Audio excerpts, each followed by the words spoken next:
Hello and welcome back to Spiderwick Chronicles. This is Bio Enchanted, and today we're starting off by getting the last fairy, which is over here. Phew, ate it. I think I just missed it because I was being attacked by a lot of enemies and it scared it off, and it blends in with the background quite a bit, but this is the last fairy in the game. This flowerhead spike that I missed. Scared you. This reminds me of that rabbit from the Incredible and Friends cartoon from the Incredibles box set. DVD rather. Not quite a box set, is it? But now that that's been captured, let's actually advance the story, shall we? By feeding our Griffin friend.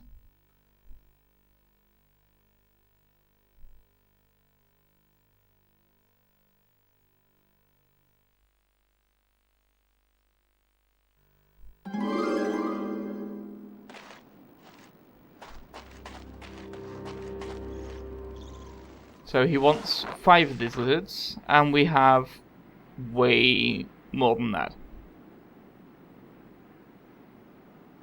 And we've also got quite a good amount of quests completed now as well. I've got 86%, that's not bad.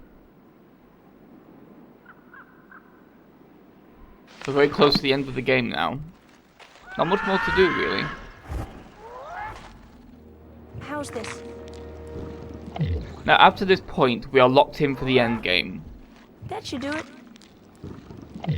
So after we've fed the fire salamanders, that's pretty much it until we've defeated the final boss, and then we can wrap things up in post-game afterwards. So here we go. That should do it. Little annoying, you have to do it one at a time, but there you go.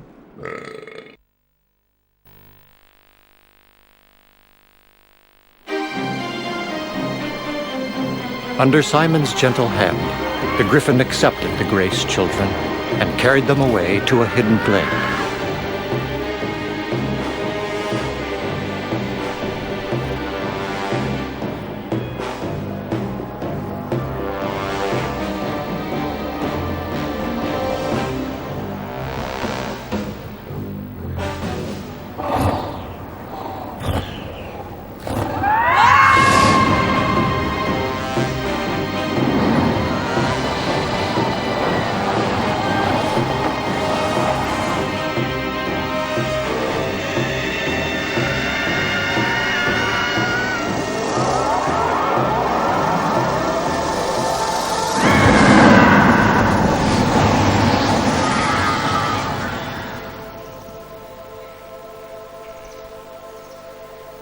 I appeared before them, untouched by time.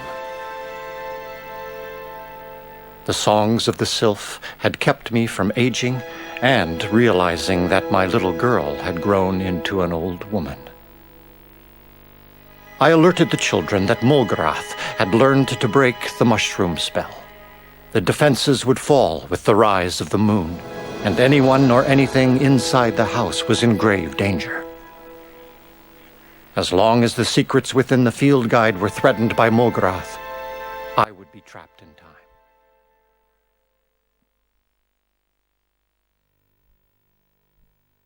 I have no idea how he knew that, but there you go.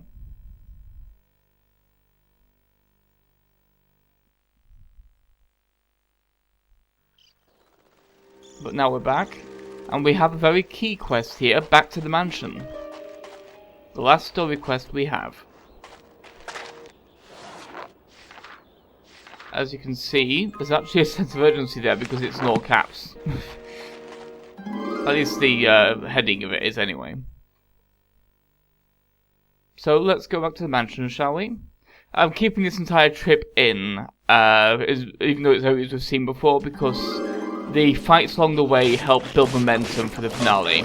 How do you like that?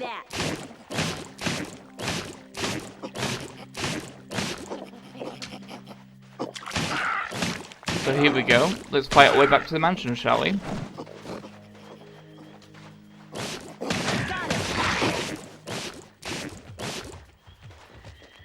Once I've been sure I'm not going to be backhanded by anything. Take that.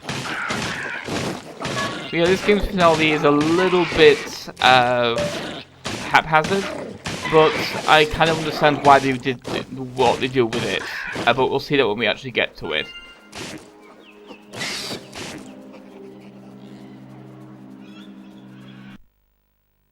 Because with the nature of the story and everything like that, there's only really so much you can do with it. But we'll discuss that when we get to it. For now, let's just enjoy these last few views of these areas, shall we? That's smart.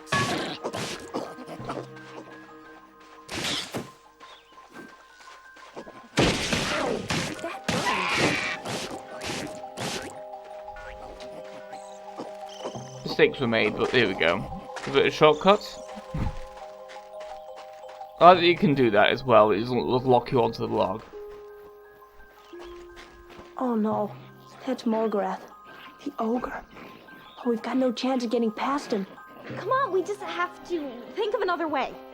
Wait, there was one of those trees in the tunnels, and the tunnels lead to the cellar, which is inside the toadstool ring. I'll find that tree. So we're back to Mallory again, so that's neat. Let's fight our way to that tree, shall we? Which is very close by at least, that's not too bad. After taking care of these guys so they don't become a nuisance.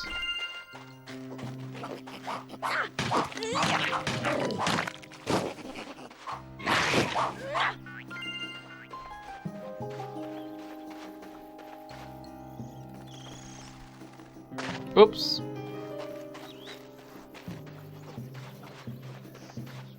Very happily, the actual tree is fairly close by.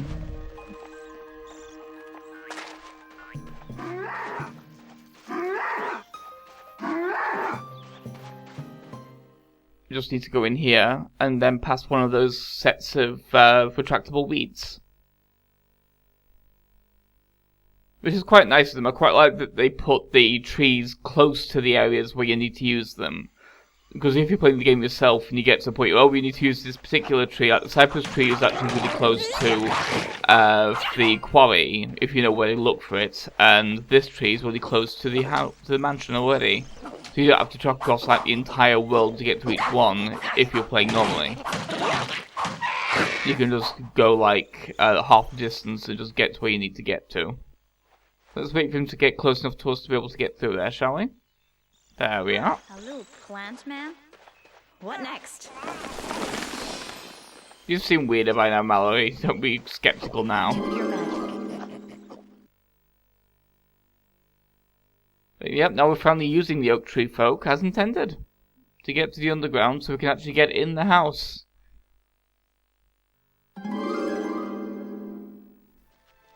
I like that the underground is very lush there as well around the tree. It's a neat kind of visual to have it be so almost jarring. Whereas like you first use the tree and you think it's like you're still in some kind of foresty area, but then it's like, nope, you're underground now.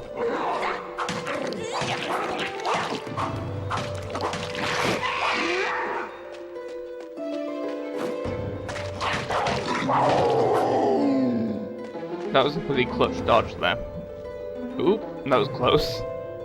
And happily the red guy just fell off there. And now I'm just thinking cow and chicken, but let's move on.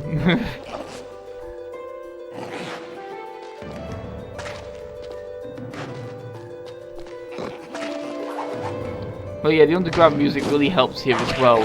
We've heard this combat music before, because it's just the underground combat music. But it works quite well for this situation. Because it does a good job with the whole frantic nature of the song and everything, and just the fact that we're trying to get there, like, whoops, quickly.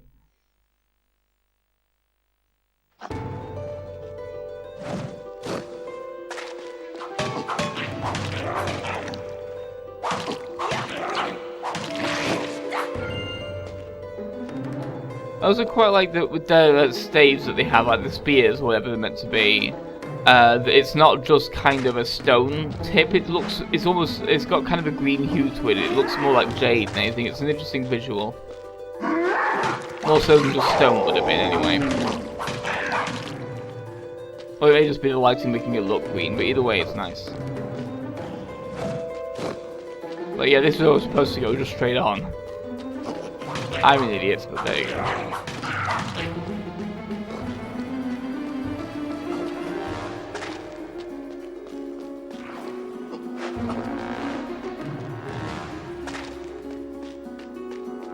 nearly there now.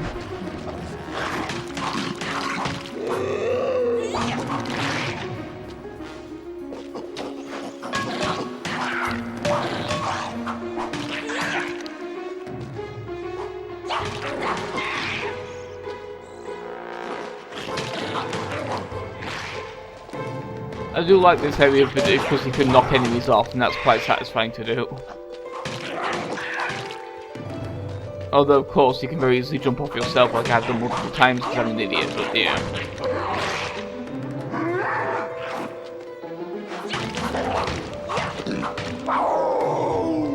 There we go. And now we are back in the purview of the mushroom ring. So let's get back up there, shall we?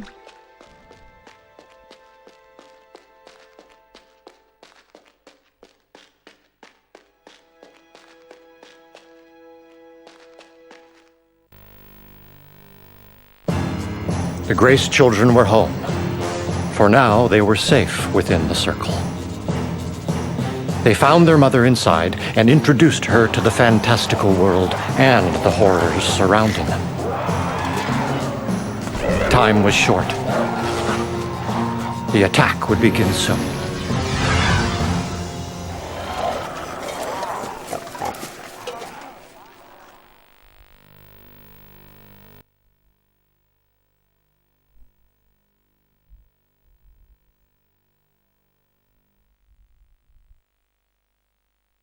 Arthur said they'll break through the toadstools when the moon rises. We don't have much time. Okay, what do we do? The concoction I made seems to work on them pretty well. We should set a trap in the oven. Mom, I'll show you what to do. The right mixture at the right temperature should be deadly. Here they come. We'll hold them off while you finish this up. One thing I quite like with this finale is that they actually get the mother involved, as opposed to trying to keep it, as opposed to obviously keeping a secret from her forever, that kind of thing. Like a lot of these stories tend to go with the skeptical parent situation. They actually get involved right from the get-go, pretty much. Like, not right from the get-go, if you know what I mean, but like, in a kind of like a universal sense, because this is their first adventure and she's already kind of in on it at the end of it. Which means if you do have further adventures in the magical realm, then mother will know what's going on. Which is a nice change of pace for this kind of character. And the fact that she's specifically helping them set a trap blowing up their oven involving tomato paste, so that's definitely also a neat little characterization moment, but of course it's kind of an escort quest. One thing this game does quite nicely with this section is you can actually switch between Jared, Mallory and Simon whenever we get close to them. So if any of them are getting low on health, we can just switch to them and use the health item. The problem is though we can't switch to Mommy and use her to heal. So her health is an actual time thing. If she gets hit at all, you can't get that back. You have to just keep her safe. It's also good to keep them off Mallory and everyone else as well, just to make sure you can keep on top of everything. It was like the movie has a slightly different sound to it as well with the theme tune here. Like, it's slightly more urgent. Like, the violins have a lot more of a intermediary note situation going on. Like, a lot more notes between the notes, if you know what I mean. And the trumpets help kind of alternate between that as well, like adding some extra depth to it. Generally, this version of the song seems to have a lot more texture than the traditional versions we've heard so far. A lot more bassline as well. It's a lot more kind of very military almost, in a way that the original song was as well, but it's more pronounced in this version, or at least it feels so because of the context of the fight. Because now it's not just like kids wailing away as magical creatures for a while. Now it's a straight up siege. And the music was... Jared, calm down.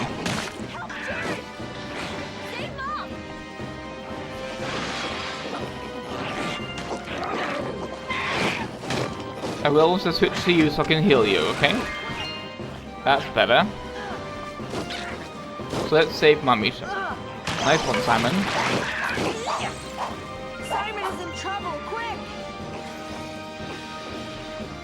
Yeah, Simon has an ability I was never able to use, which is he can slam the ground to make an enemy fly up into the air, which I was doing a few times before, but while they're in the air he can actually hit them away from him and send them flying.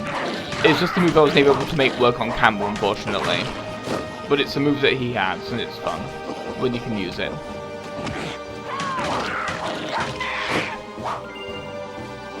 But our tomato bomb is nearly ready.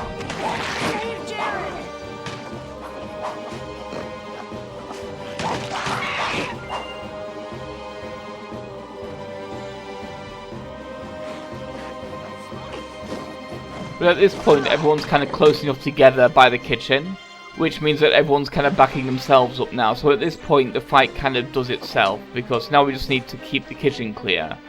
And because now Simon and Jared are close enough to each other that they can back each other up and not take as much damage as they were before. Or in this case, any damage. So now we're pretty much safe.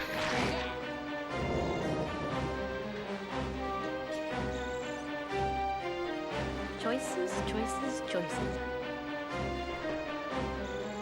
I mean, I quite like this aspect of the finale because it does a good job with the whole siege feeling.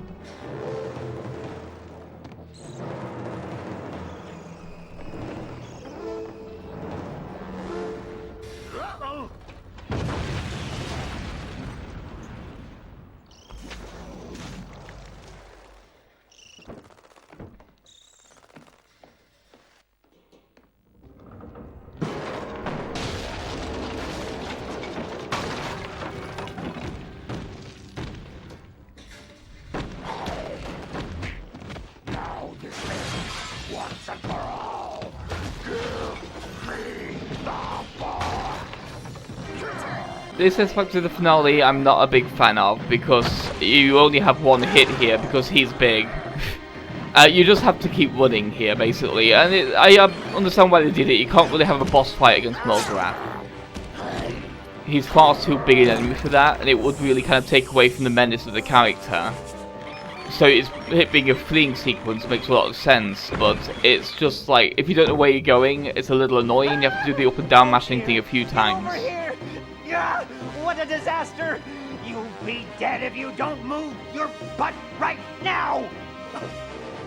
One thing I like with that as well is that he's actually, like, that voice there, he was doing the Boggart voice, he's just not in Boggart mode right now. Like, he's just scared as opposed to angry at you at this point, so he's in...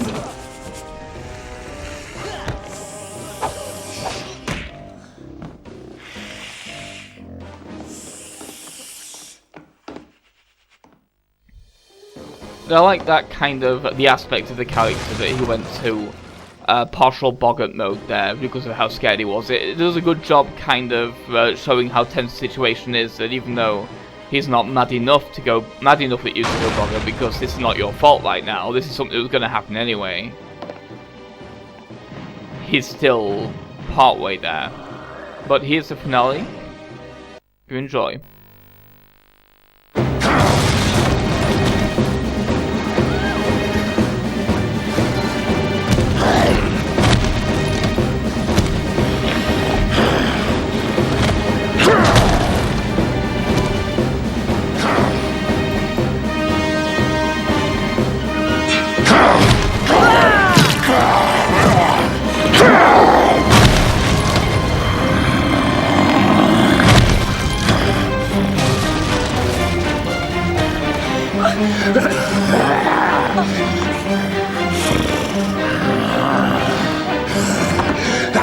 There was nowhere else to flee, and Mulgarath knew it.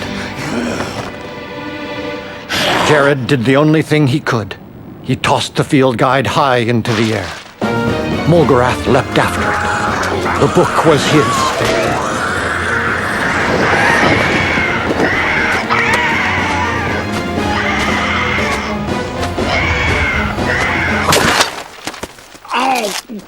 But the one thing greater than Mulgarath's hunger for the book was Hogsqueal's craving for birds. The family was safe. And the field guide was back in good hands.